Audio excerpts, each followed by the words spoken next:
生存游戏挑战继续，请前往3楼迎接下一个科室的考验。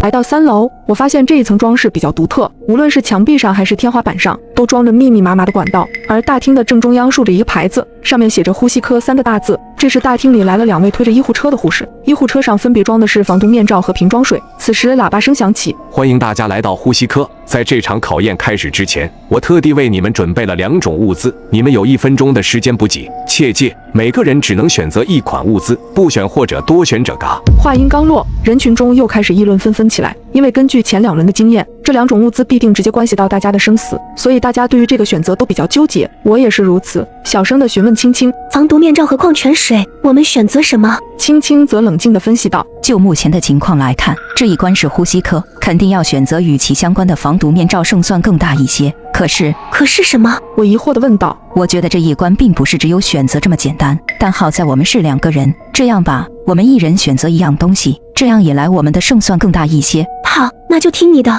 于是在1分钟倒计时结束后，我和青青各自拿了一个防毒面罩和1瓶水，而在场的大部分人考虑到呼吸科的因素，大多都选择了防毒面罩，仅有少部分口渴的人选择了矿泉水。随着2名护士的撤离，喇叭声再次响起，看来大家已经做出了自己的选择，下面进行人体毒气测试。话音刚落，墙壁上管子开始喷射毒气，接着天花板上的管子也喷射起来，整个大厅瞬间变得烟雾缭绕，10几号人被呛得开始咳嗽起来。几个选择防毒面罩的人开始庆幸，原来这一关是毒气考验，我就知道防毒面罩最有用，幸好选对了。说完他们就把面罩戴在脸上，我拿起手中的防毒面罩，然后看向青青。青青，怎么办？我们只有1个面罩。青青则比较淡定，先别着急，你看防毒面罩有些不对劲。我转头看向刚才那几位戴面罩的人，发现他们一个个表情变得狰狞起来，像是挣扎着想要极力摘下面罩，可面罩就像是狗皮膏药般死死地贴在他们的脸上。不一会，那几个人便倒地不起。看到这一幕，人群开始变得杂乱起来，吓得很多人把手中的防毒面罩直接扔在地上，不敢再戴。我问青青，这是怎么回事？青青看了一眼我手中的防毒面罩，沉思一会说道，你还记不记得总规则里说过，不要戴医生递过来的口罩，而防毒面罩是属于口罩的一种，所以一旦戴上就无法摘下来，并且你看这防毒面罩是没有换气孔的，